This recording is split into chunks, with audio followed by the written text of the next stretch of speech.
Corredores do Varejo é o podcast da Front Pesquisa. Aqui, eu, Fábio Caldas, e minha sócia Juliana Piai, conversamos com importantes profissionais do nosso mercado sobre novidades, tendências, movimentações e outros assuntos do momento.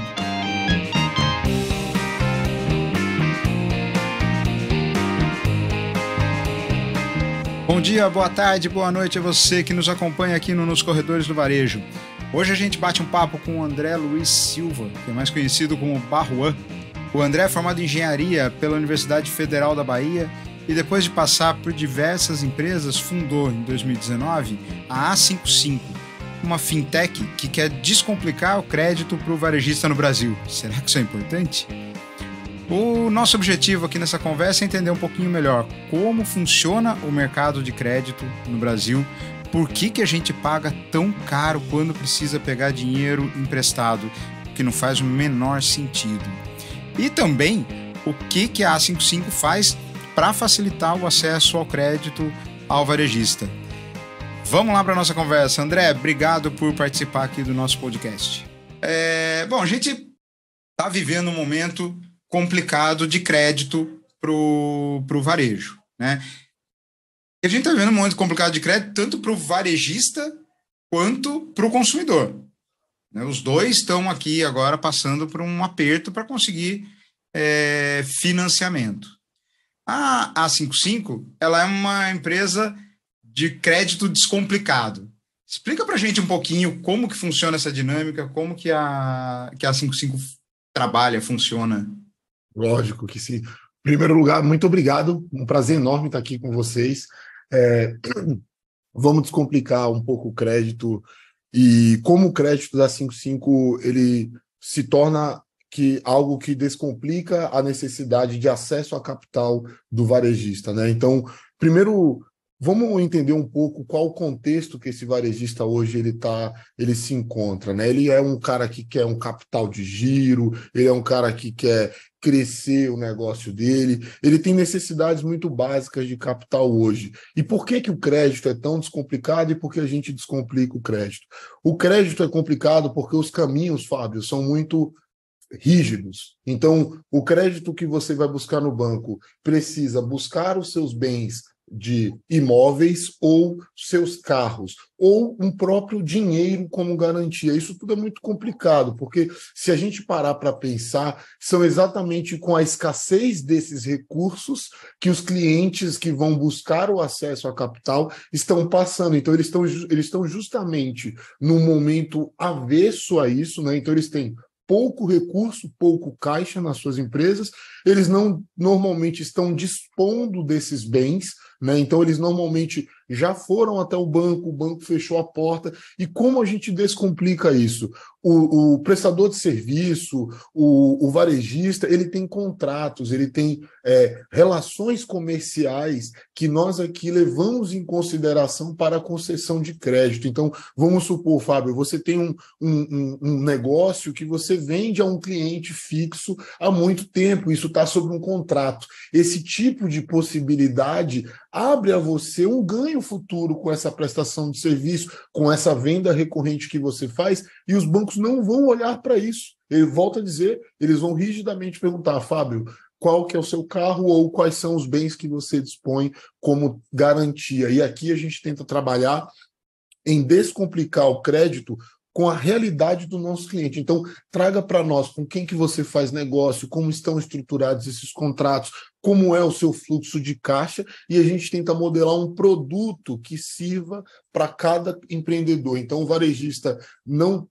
tem um produto fixo, né, como ele vai no banco de sim ou não, ele tem um crédito que, além de não ser burocratizado, ele cabe dentro do que é o faturamento dele, e a gente faz essa análise aqui para ajudar o nosso cliente. Muito boa pergunta. Quer dizer, então a segurança do lado de vocês está no próprio negócio do varejista. Que isso que é legal, né? Porque às vezes o que ele precisa é do dinheiro para dar fôlego para esse negócio, e o que vocês fazem é emprestar o dinheiro para ele ter esse fôlego, e a qualidade do serviço que ele consegue é a sua garantia. Com certeza, Fábio. São empreendedores, como eu disse, que trabalham muitas vezes com empresas de altíssimo padrão, empresas consolidadas, grupos multinacionais que mesmo assim vão buscar um acesso para comprar um estoque no banco e de fato levam uma portada. Então, a segurança ela vem de grupos econômicos, de transações comerciais que todo empreendedor tem bons clientes. Né? Então, a gente tem sempre casos de loja que tem aquele cliente que sempre é fiel, aquele cliente que sempre volta, ou um prestador de serviço que tem um contrato com o cliente por muitos anos. Então, a segurança, ela já traz. A segurança desse crédito ela vem com a relação comercial que o empreendedor já desenvolveu e que é uma coisa muito comum. Aqui no Brasil, todo mundo começa muito do pequeno, e aí, quando você tem um tamanho razoável, claramente você já construiu uma rede de relacionamento comercial muito forte, e isso garante muito a segurança do nosso crédito, Fábio. Falar de crédito hoje é meio que impossível a gente não lembrar de Americanas. Você sentiu no mercado de vocês, de tomadores, que essa crise da Americanas, ela complicou mais ainda? Porque a gente vem com coisas... Brasil é complicado, né? Brasil não gosta de viver uma crise por vez. Então a gente vem aí de uma coisa de economia muito complicado, com juros lá em cima, e aí vem essa pancada da Americanas que está envolvida com crédito dos bancos. Você sentiu, depois que estourou a crise da Americanas, mudou a dinâmica? Claro, Fábio. A crise da Americanas, para deixar muito claro, foi a maior crise de corrupção e dados reportados de forma errônea da história do mercado de capitais, né? Então, isso gera e traz consigo um peso bastante significativo para toda a história do mercado de capitais do Brasil. Então, naturalmente, e o mercado brasileiro não é um mercado que tem absolutamente nenhuma história perto do que foi o escândalo da Americanas. O que isso transformou na prática foi: nós temos investidores que estão menos propensos a uma operação que o risco é o risco sacado, né, que é o famoso operacional, que ocorreu todo esse problema na Americanas, mas, no geral, o crédito fica mais caro quando isso acontece. Então, para a gente ver como não faz bem a ninguém, né, esse tipo de episódio, porque todos saem prejudicados, o investidor, de um lado, fica melindrado, né, quer entender o que está acontecendo com mais clareza, né, as empresas que auditam, por sua vez, essas contabilidades se colocam como mais responsáveis, né? Então isso muda sim a mecânica, mudou com um nível de comprometimento maior, em especial pelos prestadores de serviço que reportam. O tomador acabou tomando um crédito mais caro, porque esse dinheiro se esvaziou no mercado, e o investidor ficou um pouquinho mais preocupado, sim. Então, isso trouxe um impacto, é um dos maiores escândalos do mercado de capitais do Brasil, em números financeiros o maior. Quando você fala em impacto, André, você consegue dar exemplos práticos assim de que impacto você tá falando? O que você sentiu na prática? Tem, assim, em 5 segundos tem 10 bilhões de reais, 2 bi na Stone, 2 bi na Ambev, 3 bi, sabe? Quando eu digo o impacto, significa que do dia para a noite, todas as empresas que eu vou dizer aqui perderam bilhões de reais. Então, por exemplo, a própria Americanas perdeu 9 bilhões e os demais perderam 20 bilhões, porque eles achavam que a Americanas tinha esse valor e eles não tinham, virou zero. Então, 20 bilhões de reais virou zero em algumas empresas. Então, a Stone, por exemplo, está processando Americanas, o Banco Itaú está processando Americanas. Então, tem de fato gente que falou assim: cara, não, eu perdi muito dinheiro com esse negócio que você estava errado, eu quero de volta, e botou a Americanas na justiça. Mas aí a gente está falando de quem efetivamente tinha dinheiro investido e perdeu por relação direta com o episódio. Mas a minha dúvida e relações indiretas? Eu digo, outros varejistas que estão em busca de crédito, você consegue sentir esse impacto na prática, ou você acha ou ainda não dá para sentir?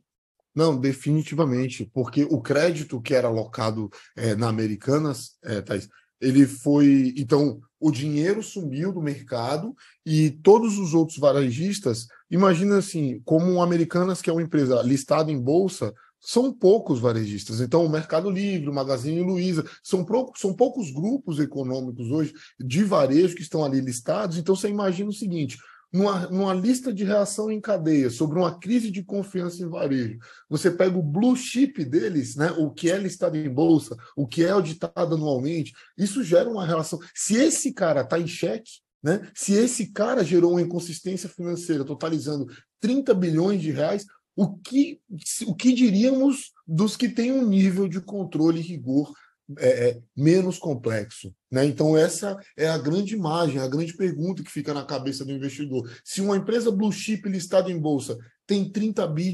de inconsistência, eu talvez não queira apostar mais no varejo. Talvez isso seja um problema no varejo do Brasil, porque se o melhor está levando o tamanho de um prejuízo desse tamanho, o investidor ele fica avesso e ele não consegue mais ter esse apetite ao risco para dar o crédito, como você colocou, e os varejistas ficaram sem crédito, definitivamente.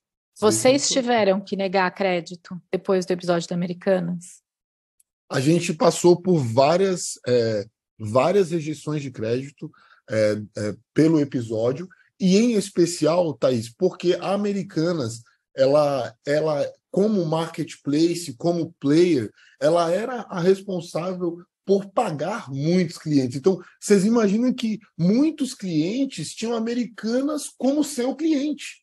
Então, veja, o que acontece quando a empresa não paga suas obrigações? Ela também não paga seus clientes. Então, o impacto ele traz para quem quer tomar crédito e ele também é trazido para quem tinha Americanas como devedor, pois afinal ela não cumpriu, né, com essas obrigações. Então, não existe, no ecossistema, não existe quem não tenha sido negativamente impactado pela crise. Não existe. Todas as pontas foram impactadas.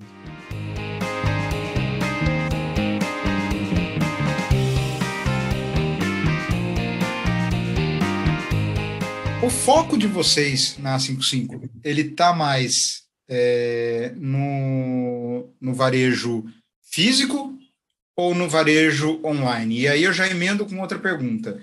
Tem diferença no tratamento que vocês dão para o crédito, para o físico, para o online?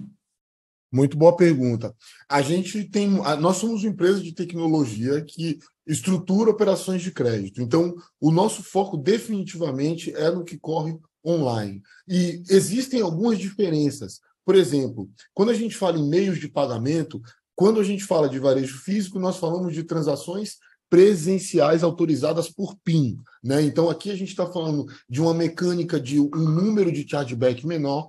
Quando a gente está falando de varejo online, então isso é uma vantagem. Agora, uma vantagem agora do online se eu estou, por exemplo, controlando o crédito para estoque de um cliente meu, Fábio, e ele vende na Shopee, ele vende no Mercado Livre, ele é um vendedor, um seller, eu consigo fazer o acompanhamento em tempo real quando as vendas são online. Agora, veja que, curiosamente, existem muitos negócios que são físicos em CNPJ, porém eles tiveram uma intraconcepção de varejo online. Eles tiveram um problema com a pandemia, eles começaram a estocar seus produtos na loja e começaram a abrir lojas online com o seu próprio estoque. Então, foram varejos que talvez hoje até paguem o aluguel do seu escritório, que usem como estoque aonde eles estiverem. Eu participei, conheci alguns clientes, por exemplo, que usam galpões até hoje e eram business físicos. E eles trocaram isso para um business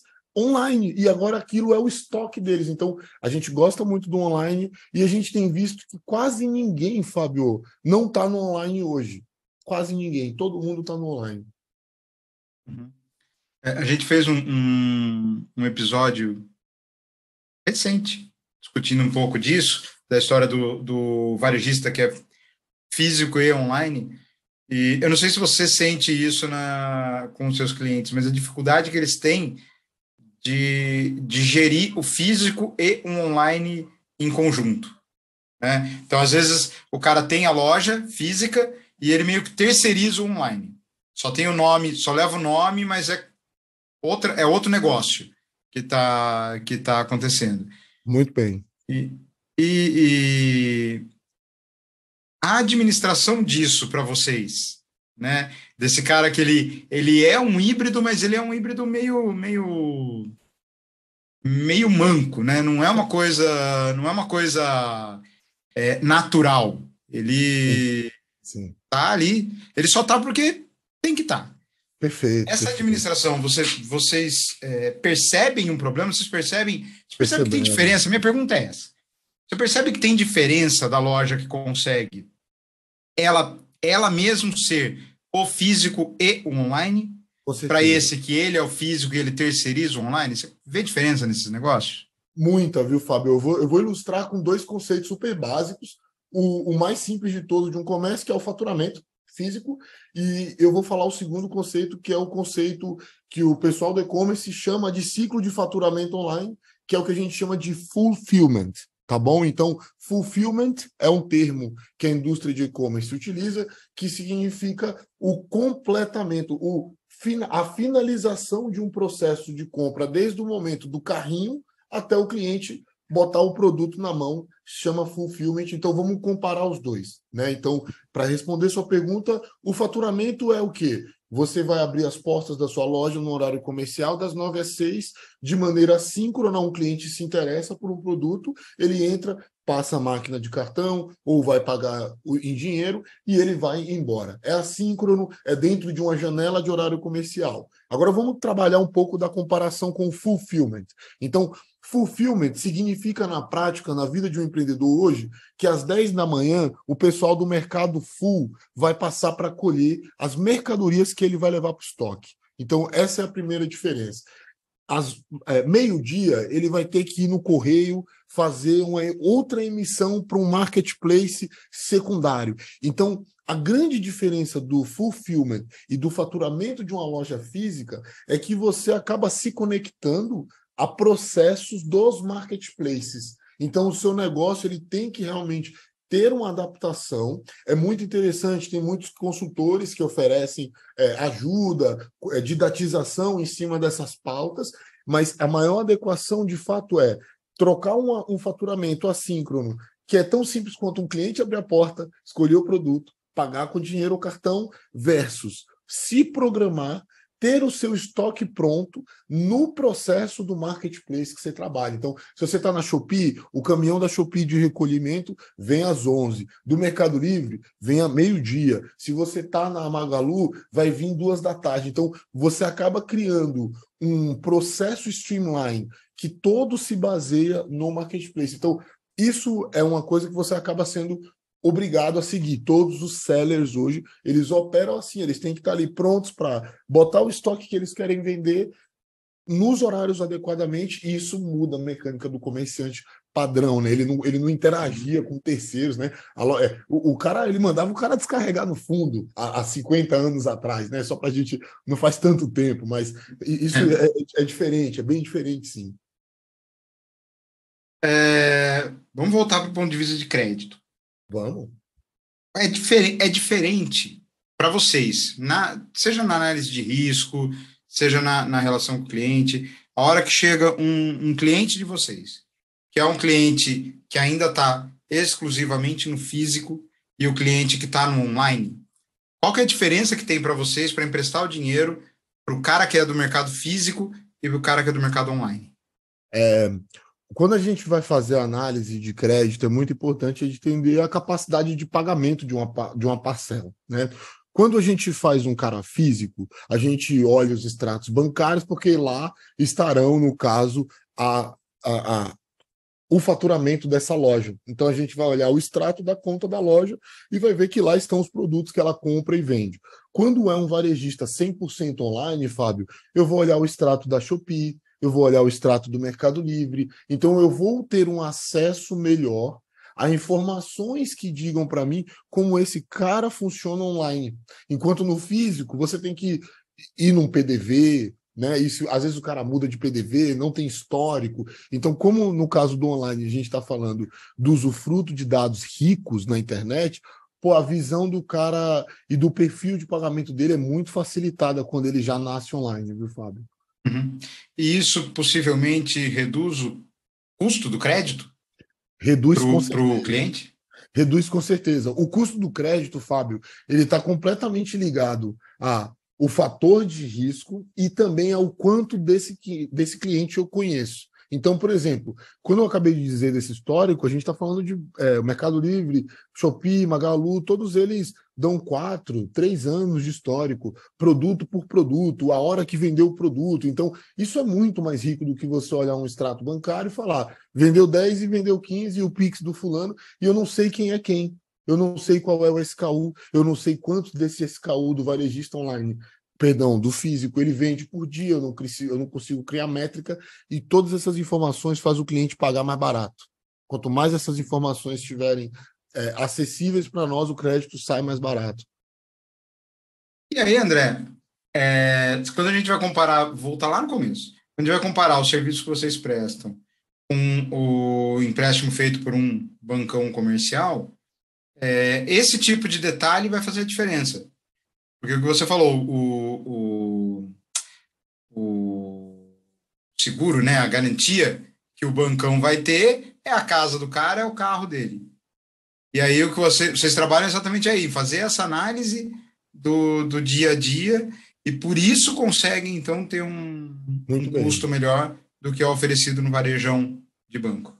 Muito bem, Fábio. A gente acredita que os históricos, como eu estava te trazendo, do Mercado Livre, da Shopee, eles são verdadeiras ferramentas de análise de crédito. Você entender o quanto do cara vende, qual produto ele vende, por quanto tempo ele vende, em quais períodos do ano ele vende, em qual sazonalidade ele vende, é uma ferramenta de tecnologia e de crédito aqui dentro. Então é isso que a gente desenvolveu e, com certeza, por isso que, enquanto o banco vai fechar a porta para ele ou vai exigir uma operação mais cara, a gente vai estar olhando para o que ele tem de performance e entendendo com as ferramentas de crédito que a gente tem aqui dentro, qual é a capacidade que esse cara tem ou estimar qual vai ser o faturamento dele, porque tem muitos dados, e em especial no setor online. Só que os bancos não olham, Fábio, eles simplesmente ignoram esses históricos, eles não levam essas informações em conta quando você vai ao empréstimo, quando você vai ao banco pedir um empréstimo. No seu kit de cadastro, eles não te pedem o seu extrato da Shopee e você é um belo vendedor da Shopee, mas o banco vai olhar para você e falar, mas não tem carro e não tem casa. Mas não pedem por quê, André? É falta de conhecimento, de não saber usar os dados que estão disponíveis no mercado? Qual que é o entrave? Ou falta de vontade mesmo? O entrave, ele é um entrave tecnológico. A falta de vontade eles não têm, Thaís. Por quê? Porque se a gente parar para pensar, tudo que eles não estão resolvendo, as fintechs estão. Então, existe um balde furado de clientes que estão saindo dos bancos. É só a gente ver os números. Vamos falar em grandes grupos, tá? Falando de cenário Brasil. É só você ver os números de conta aberta no Nubank. É só você ver os números de conta aberta no Banco Inter. Então, você percebe que toda aquela história do cara tá cobrando valor de conta, cara, morreu e morreu muito feio, porque os bancos estão lotados de correntistas pagando por produtos que eles concordam e não chegando com custo. Então, essa já é uma mudança de paradigma real. Então, é uma questão de limitação tecnológica, Thaís. Eles não conseguem. Se a gente parar para pensar, o Fábio vai na agência mais próxima da casa dele, ele imprime todas as contas da Shopee dele, ele é o melhor vendedor da Shopee. O gerente do banco olha para ele e fala, cara, eu não sei o que falar para você com isso aqui. Eu não sei o que falar para você. Não está na prova do CPA 20, entendeu? Que você pode ter crédito porque você está me mostrando o extrato da Shopee. Então, tem que ter uma quebra de paradigma que cientificamente prova que aquele histórico ele é robusto e que ele deve se replicar no futuro. Esse é o tipo de ferramenta, Thaís, que nos diferencia. Porque o banco ele vai fazer assim, o Fábio comentou, quanto vale sua casa? 40 mil. Então, se eu vender a casa da Thaís por 40 mil, por 25 mil, o que é um preço seguro, porque vale 40, mas vamos dizer que a gente tem um custo e o banco não pode tomar prejuízo, e fechamos em 25. Muito bem. Então, é o que ela tem de crédito. Entendeu? E não importa se a Thaís vai entrar no mês das mães e vai ser o melhor mês de vendas, ou o Fábio, entendeu? Então, todas essas dores, os bancos eles viram as costas e os empreendedores, ao mesmo tempo, não só não têm fôlego, como eles, que é o que mais me dói como empreendedor, particularmente, eles não têm condição de concorrer de igual.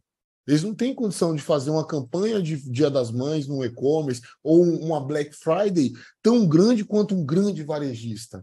Né? Então, como que a gente vai fazer o varejo crescer se ele está todo concentrado? né? Cadê o mercado um pouco mais isonômico? Mas ele não consegue, porque esse cara ele tinha que ter um market share tão bom quanto o da Huawei ou de alguma marca que tem grana para chegar no Black Friday e arrebentar de vender robô aspirador, entendeu? Então, esse é o ponto. Os bancos não estão tão interessados em resolver, porque essa tecnologia é uma coisa que chegou muito agora. A gente está falando do Open Banking no Brasil há 2 anos, com muitas ressalvas de implantação, com uma implantação gradativa. Então, tudo é novidade demais, Thaís, para os próprios bancos. Agora, é só por uma questão de tecnologia ou também por uma questão de falta de interesse no tamanho desse cliente? Com certeza, é uma questão de market share. Os 10 bancos do Brasil dominam mais de 80% do mercado do crédito privado. Então, quando você está falando que os 10 maiores players dominam 80% da pizza, quer dizer o seguinte, quer dizer que todos os clientes e todos os empreendedores já são provavelmente clientes desses bancos e eles já estão dando dinheiro para esses bancos. O nível do endividamento do brasileiro, nos últimos anos, em especial, já garante, Thaís, que, por exemplo, com uma agência física, esse empreendedor use o cheque especial do Bradesco, que está a 400% ao ano. Ele garante que o Fábio possa pegar um cartão de crédito a mais na Caixa, que cobra 770% ao ano, 20% ao mês. Então, o banco já está ganhando dinheiro com ele. Ele já está monetizando, porque esses são os capitais que hoje esses empreendedores acessam. Se a gente for no nosso banco e a gente entrar e falar assim, eu preciso de dinheiro, é pouco a 40% ao mês. E é isso, entendeu? É isso. Então, tem uma questão que eles não estão interessados, que eles já estão fazendo muito dinheiro com isso. O que eu acho que é um fator, falando do ponto de vista estratégico, né, de dinâmica de mercado de crédito no Brasil, um fator importante de ponderância é quanto as fintechs de crédito conseguem avançar em atender esses clientes que querem capital. Então, os varejistas que estão buscando capital, eles pararem de ir para o cheque especial, começarem a buscar uma linha como a nossa, que varia por 3% a 5%. Quando a gente sair de um banco que cobra 30% ao mês e ir buscar uma linha nossa, que está cobrando 5 vezes menos. Então, essas vantagens, como foi a do Nubank não cobrar anuidade, elas também, a gente acredita fortemente que isso vai ser comoditizado. Que as pessoas vão olhar assim, não pode mais cobrar 30%, entendeu? Acabou isso aí, porque é mais fácil. Então, o nosso intuito aqui é levar e desenvolver com serenidade para promover essa busca. Poucos bancos hoje cobram a tarifa da conta, e vocês podem ver, assim pura coragem. Pura coragem, porque tem tanta oferta de serviço bancário bom, gratuita, e o cara na pura coragem. Porque nós brasileiros temos um pensamento bastante cauteloso, que eu acho muito bom. Inclusive, os nossos sistemas financeiros, Thaís, Fábio, são referências no mundo. No mundo. O Brasil é muito, muito bom em sistema financeiro, em liquidez, em controle de balanços e tudo isso. Então, o nosso sistema, além de ser uma referência, Thaís, ele é muito bem diluído e operado pelos bancos. Os bancos têm acesso a todas as pessoas hoje. Eu vou pegar um dado atualizado aqui do endividamento. O mais recente endividamento do brasileiro, gente, está em 78%. Isso quer dizer o quê? 78% das famílias brasileiras hoje estão endividadas de alguma forma. Exatamente. E como eu disse... Endividadas significa que não tem condição de pagar, né? Não é o financiamento normal. Eles têm dívida. É o cara que não conseguiu pagar uma conta. Ou o financiamento dele não acabou, ou ele não pagou. Ah, tá. Vale financiamento em coisa, tá. Sim, comprei minha casa financiada, então para essa análise eu estou endividada, mesmo que eu esteja pagando as parcelas em dia, certo? Perfeito. Tá. Perfeito. Uhum. Perfeito. É um número... Mas é um número alarmante. É muito alto. É muito alto. Entendeu? Porque você pensa desses 78%, quantos tem problema para pagar? Bom, outro dia que o governo lançou, né, aquele projeto de microcrédito, o número de pessoas com dívidas abaixo de R$100 é gigantesco. É gigantesco. O número que você falou, Fábio, eu peguei até aqui pelo PEIC, tá bom? Famílias em atraso, que é especificamente o número que você trouxe aqui para falar de crédito. 1 uma a cada 3 famílias tem contas atrasadas. Então, elas não estão só devendo dinheiro, mas o que elas devem, elas não pagaram. Elas não pagaram. Então, na ponta do cliente, ficou mais difícil também conseguir fazer a compra, porque ele é um cliente que já vem trabalhar com dívida, né? Então, ele vai pedir um financiamento para comprar um produto que, no caso de 80% das famílias, já tem uma dívida. É um Vou me endividar para pagar a dívida, né? Ele vai se endividar para pagar a dívida, ou ele vai se endividar para se endividar mais ainda, porque ele já tem uma. E aí, por exemplo, Thaís, uma coisa que a gente vê muito aqui na 55 são clientes que vêm aqui para baratear a dívida. Vocês estão pagando uma taxa de banco, assim, pode colocar, a gente tem aqui na mesa negociações que são muito abaixo disso, mas muito abaixo disso, porque o sinal claro dos atrasos nas contas é a prática do mercado, é uma prática completamente fora do que a gente pode imaginar que uma empresa, um empresário no Brasil, por exemplo, pessoal, vou dar um exemplo do varejo, tá bom? Um exemplo simples. A média de margem do varejo está entre 8% para alimentação e 17% net, líquida. Então, você está falando, por exemplo, que agora eu vou colocar aqui no site do Banco Central, e eu vou colocar a taxa de juros de cheque especial por banco no Brasil aqui para a gente dar uma olhada. Só de cheque especial. Então, vamos lá. A média do empréstimo pessoal, a gente estava falando do consumidor lá na ponta, né, Fábio? Você perguntou se o cara também que compra se impacta. Então, a média do empréstimo pessoal ao ano está 150% ao ano, é quanto o cliente paga. Então, o cliente que ele quer ele quer R$100 e dividiu em 12 vezes, ele vai pagar R$240. Ele vai pagar 10 parcelas de R$24. É brincadeira. De R$24. Entendeu? E ele pegou só R$100. Então, quer dizer, do valor principal dele, Thaís, fazendo a conta para o consumidor fácil aqui, com 5 parcelas ele já tinha pago o que ele precisou do capital. Mas ele paga mais 5 só de juros. Entendeu? Então, outro dia eu estava ouvindo uma análise que eu achei assim, uma coisa fantástica de um estudo que foi feito, e o pesquisador estava falando que, para ver como é loucura isso, chega a ter caso em que o endividamento da pessoa com um banco ele já é tão complicado que a pessoa não quer um emprego com carteira assinada porque ele corre o risco do salário dele, na que cair na conta, ser totalmente absorvido pela dívida. Isso. Então ele prefere trabalhar de informal, Isso. não ter um emprego com carteira assinada, porque se ele começar a trabalhar, a renda dele vai embora. Gente, Isso. olha a loucura que a gente está falando. Mas agora eu vou melhorar, eu vou dar um nível acima dessa afirmação que você trouxe, tá bom? Esse procedimento, ele é reconhecido na lei americana. Esse procedimento que você colocou, que para que evitar que um banco faça uma usura, né, que é o nome jurídico do que você tem na sua conta, você pode fazer um procedimento que se chama bankruptcy, que quer dizer eu quebrei, me dei mal e eu não tenho como conseguir pagar por minhas contas.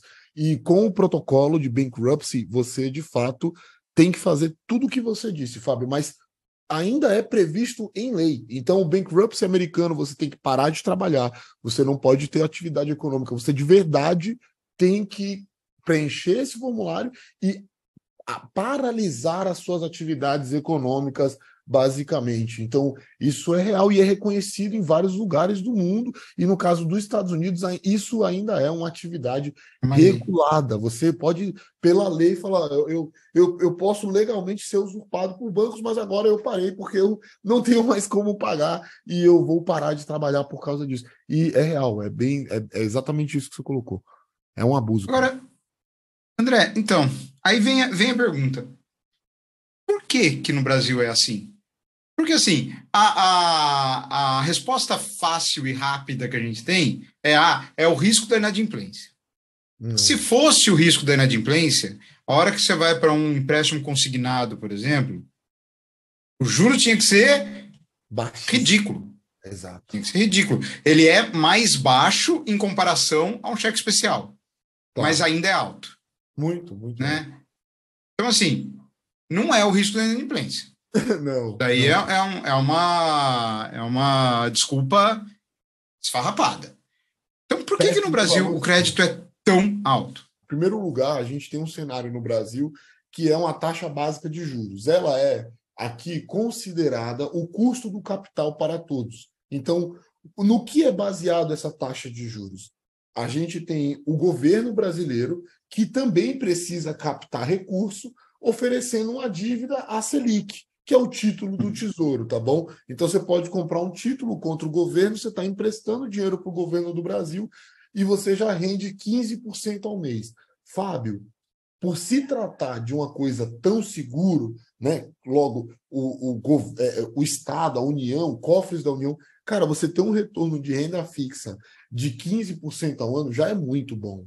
Então, isso aqui no Brasil é uma condição precedente a um crédito caro. Então, a conta não começa da inadimplência, a conta começa da taxa Selic. Então, o dinheiro mais barato na prática de mercado que você pode achar é 15,8 ao ano. Esse é o dinheiro mais... Sem misticismo, é 15% ao ano, que é o custo do capital. Aí, vamos colocar um outro ponto. A gente está trazendo aqui que 80% do mercado é dominado por 5 a 10 bancos. Então, isso quer dizer o seguinte, a prática de valores é completamente arbitrada pelo mesmo grupo de empresas. Então, se a gente está entendendo que o que de um para o outro é banco, muito provavelmente, Fábio, os interesses que estão alinhados ao modelo de negócio A, quando o negócio B é igual, vai ser muito sinérgico. Então, o que faz, em português rasgado, o que interessa ao banco A, muito provavelmente vai interessar ao banco B. Então, vamos fazer a prática de mercado em conjunto. Agora, o motivo por trás dessa prática de mercado, ele está muito ligado a nós todos fazermos uma reflexão de quantos bilhões de reais os bancos do Brasil ganharam nos últimos 15 anos. Então, se a gente quiser se debruçar, porque o risco e a receita desses bancos não são coisas que estão correlacionadas. Então, naturalmente, no mercado de risco, a gente tem sim uma inflexão que é quanto maior o prêmio de risco, quanto maior o prêmio, maior o risco. Quanto menor o prêmio, quanto menos você paga para tomar um risco, com certeza esse risco é menor. Né? Então, isso tem uma questão de paradigma forte, mas com certeza absoluta. O mercado de crédito em si não é um mercado desenvolvido porque o cliente, Fábio, ele parou no cheque especial. Ele nem foi buscar o crédito, nem com o próprio banco. Então, é muito caro no Brasil porque o mercado pratica um crédito caro no Brasil. E esse mercado é controlado por players idênticos. E fala, vamos cobrar caro e vamos cobrar caro. Ponto final. Quer dizer, é uma decisão de mercado, não tem nada técnico aí por trás. Não. E eles têm uma questão de liberdade de prática de taxas. Então, eles reportam, né? Então, por exemplo, toda a estrutura tarifária de todos os bancos do Brasil deve ser reportada. Então, quanto o banco cobra para mandar, inclusive as mais antigas, transferências via fax, transferências via depósito, via envelope, fotocópia de transferência de titularidade de custódia, qualquer que seja a tarifa bancária, ele tem que reportar para o Banco Central quanto custa. Mas a resposta para a gente sobre esse risco é assim, Fábio, pelos bilhões de reais de lucro, ou eles estavam muito, muito enganados sobre o risco, né? Ou foi um acaso muito grande que todos eram muito arriscados e que no final do dia deu tão certo, mas tão certo, que eles ganharam muito dinheiro, mas ninguém deu default. Mas eles eram muito arriscados e eles cobraram muito caro. Essa é a história que as pessoas querem que a gente acredite, né? E tudo, mas não faz muito sentido, né? E uma coisa puxa a outra, né? A gente estava vendo aquele número que você falou de 30 e poucos por cento das famílias que tem alguma dívida real, já está atrasado, que não está conseguindo pagar. com um juro de 100% ao ano, com um juro de 200% ao ano, em algum Isso, momento, e com uma economia que não ajuda, isso, porque a cada 2, 3 anos a gente cai numa crise, né? É isso. meio óbvio que você vai ter, uma inadimplência alta. Fechado. Fábio, quer um exemplo super popular? Você ficou. Você no 150% ao ano, a gente pode fazer uma matemática muito para didatizar aqui, tá bom? Então, Uhum, 150% ao ano quer dizer, você passou, você foi mandado embora. Você foi mandado embora. Acontece com todo mundo, teve um monte de uhum, layoff. O que acontece? Você ficou enrolado 3 meses. 3 meses quer dizer um quarto de 150. Pelo período que você ficou desempregado, você tem quase 30% de juros. Só porque você parou de pagar no período. Acumulados, atrasados e que continuarão se acumulando, Fábio. Então, se essa crise do uhum. desemprego, cara, demorar um ano, você deve o dobro e não para. Entende? Então, é Cara, uma coisa que realmente torna a vida do empreendedor que está bem, saudável, pior. Ela vai usando as tarifas, os bancos, os impostos para poder diminuir o caixa que o cara tem. Se o cara tem 150 anos, Fábio, esse cara não tem dinheiro para investir em comprar mais estoque. Entendeu? Esse dinheiro foi para uhum. o banco que ele está. Entendeu? Então, E aí a gente entra nessa história da taxa de juros de 13,25, né? Dia bom para falar disso, porque hoje que a gente está gravando aqui, está rolando a o reunião do Banco Central, Copom, está yeah. rolando o Copom. Uhum. Logo mais, aí, em 1 hora e meia, mais ou menos, a gente deve saber o que É aconteceu. isso mesmo, é isso mesmo, é isso mesmo. Mas. E o que estão falando é que possivelmente não vai ter acontecido nada. Vamos torcer para ter sido diferente. O Mas mercado acredita. mesmo que comece a cair agora, a resposta do mercado não é rápida, Sim, sim. né? É, a resposta do mercado, Fábio, ela normalmente segue o índice de preço de consumo amplo. Então, o que o Uhum, mercado entende? Ele fica na renda fixa quando a inflação está alta e não abaixa, e a atividade econômica daquela economia está lenta. Então, quer dizer, uhum, eu estou com a estagflação, né? Que é uma estagnação uhum, econômica inclusa a um contexto inflacionário. Então, esse cara, por exemplo, ele fica na renda fixa, ele fica nesses 13. Agora, quando o governo detecta, o investidor ele tem apetite para dar o crédito para o varejista, muito ligado à questão do IPCA, porque imagina que eu te comprei um produto de estoque de R$ 100 a 14%, a 13,75%, que é quanto está hoje, por exemplo. Você uhum. fizer isso, vai custar R$ 113 daqui a um ano se você não vender esse estoque. Só que eu já imobilizei meu capital, então eu não vou ganhar Uhum. esse dinheiro.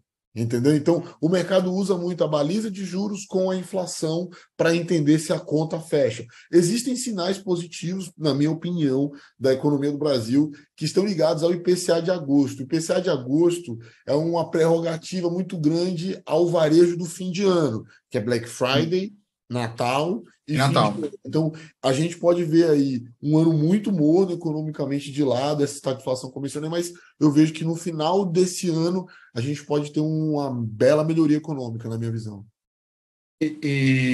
Porque hoje, se a gente olhar para os dois indicadores que você está falando, a gente vai para uma inflação que está rodando na casa dos 5, já flertando com os 4, Sim, né? sim. E uma taxa de juros acima de 13. É estagflação. É isso que é o efeito muito maluco, né? Então, Porque deveria assim, fazer o contrário. À medida que a inflação cai, os juros deveriam subir. Perdão, à medida que a inflação vai caindo, os juros vai caindo, porque o dinheiro ele passa os bens, né, eles passam a não serem inflacionados. Então, com o controle inflacionário, você não precisa dar tanto valor ao dinheiro para regular a economia, porque não está subindo uhum. tudo assim para você ter que valorizar o poder de compra nesse patamar. Então, é esse dilema do Banco Central hoje. Então, estamos ansiosos, Rob, também. Vamos ver, porque a gente precisa. Eu acho que eu tenho às vezes a impressão que a gente está com uma rolha. né? O varejista quer fazer alguma coisa. Ele quer. Ele quer investir, ele quer. A gente percebe muito aqui pelo tipo de trabalho que a gente faz que o varejista está olhando, ele está buscando, mas não consegue. Ele não Não. consegue investir, ele não consegue andar para frente, Isso. né? E acho que estão ligadas as duas coisas. Para ele pegar o crédito, ou para financiar a própria operação, ou para ele fazer uma expansão do negócio dele, com uma taxa básica 13,75, que você vai jogar a básica, você vai jogar a taxa real lá no céu, como que o cara vai investir para crescer?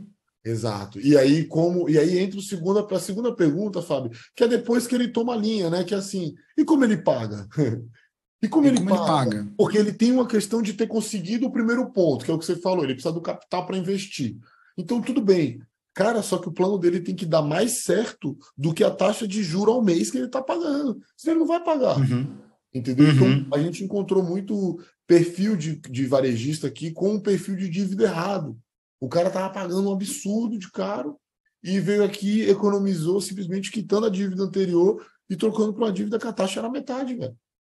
Uhum. Um E aí vocês negócio conseguem fazer. E vocês fazem, vamos dizer, esse serviço de fazer uma análise da carteira, fazer uma análise do crédito do varejista para poder orientar essa nem o termo para usar, mas para ele sanear, vamos dizer assim, o crédito dele. perfeito. Então, a gente tem que entender assim, quais são as necessidades. Muitos varejistas têm 5% de desconto se pagar no fornecedor. 5%. Eles não usam, a gente tem um crédito só para pagar fornecedor. Então, quer pagar fornecedor adiantado para não pagar D mais 30? Alguns dão desconto, a gente coloca. Como a gente intermedia, Fábio? A gente negocia direto com o fornecedor e o cliente recebe só a mercadoria. Então, são esses processos de tecnologia que a gente criou para fazer esse acompanhamento que, de fato, por exemplo, os R$ 100 que eu estou te passando sejam para estoque, não sejam Uhum. qualquer valor. Então, a gente nota, a gente valida o pedido do fornecedor, a gente quer conhecer esse pedido, quer entender se esse produto vende bem. Então, são essas análises que a gente faz. Legal. Eu vou encaminhando aqui para a última pergunta, puxando um gancho que você deu aí quando você estava analisando o momento econômico do Brasil. Você falou que olhando lá para frente, lá para o fim do ano, a gente começa a perceber algum sinal de que a coisa pode melhorar. Acredito.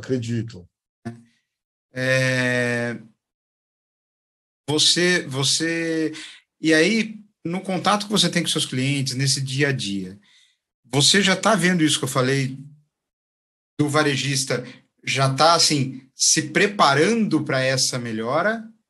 Ou você ainda, ou o varejista que vai atrás de vocês, que busca vocês, busca o crédito com vocês, ele ainda está muito ressabiado? Economia tem muito a ver com política, né? E economia e aqui a Totalmente. gente passou um semestre, né, pós-eleição, tá bom? Então, quando a gente coloca do risco máximo político do Brasil perto da eleição do ano passado versus o que está acontecendo agora, o dólar tem uma queda clara, né, desde a eleição do presidente Lula, clara, em um declínio que não tem parada. Assim, eu continuo a enxergar o enfraquecimento do câmbio. Então, esse é o primeiro ponto, Fábio. O Brasil tem grandes parceiros de balança comercial estrangeiro. Quando você tem uma moeda mais forte contra a que está mundialmente no páreo, você já tem um excelente ganho de condições comerciais de negócio. Então, esse é o primeiro ponto que eu acredito de ponto de melhora que eu estou enxergando. O segundo ponto de melhora aqui, como a gente estava mencionando, associado a esse câmbio, a gente está indo aqui para o momento do setor de varejo onde ele mais fatura, né? Que é na Black Friday e no final do ano. Então, não existe, todo ano é uma situação e Black Friday é outra. Então, muitos empreendedores estão até na geladeira,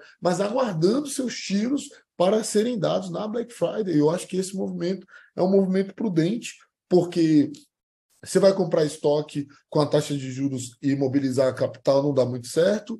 Então, eu entendo que isso é um bom sinal E eu vejo que esses dois fatores combinados, Fábio, e esse câmbio em queda assim, sem Não, parada. é maluco o que está acontecendo. Maluco, totalmente maluco. É tão maluco a queda quanto a subida. Então, a gente está vendo que essa combinação de fatores para o momento que a gente está passando, para o pós-estresse de um risco político que corremos aqui, generalizado, tá? Tanto risco político com o candidato em exercício, quanto o risco político eleitoral. A gente sofreu os dois. Então, cara, a gente tem aqui claramente um sinal de que pós essa consolidação, o mercado está vendo o Brasil com olhos mais calmos. A semana passada, outra notícia muito boa foi a elevação do Brasil pela agência de rating do S&P, né? Então, quer dizer que os modelos de governança blue chip do Brasil, na visão dessa agência, estão cada vez mais de acordo com o que eles esperam com a economia de crescimento. Então, isso é um sinal claro que, nesse caso, Fabio, nem vem de dentro, né? É uma agência estrangeira, inclusive, responsável pelo índice nos Estados Unidos. Então, são sinais muito claros de que, assim, o Brasil está bom e ele está como é idealmente o que ele deveria ser. Definitivamente não. A gente precisa de bastante tecnologia aqui, industrial, para chegar nesse movimento econômico consistente, mas com certeza eu acho que o final do ano de 2023 vai ser um ano muito quente para o varejo, cara. São 2 trimestres que eu estou muito, muito fervoroso. Eu acho que vai dar. Acho que vai dar muito bom. Legal. Não vou nem perguntar mais nada, porque eu quero fechar com essa visão otimista. Bora, eu sou otimista, moço. Muito bom, muito bom. Sou otimista.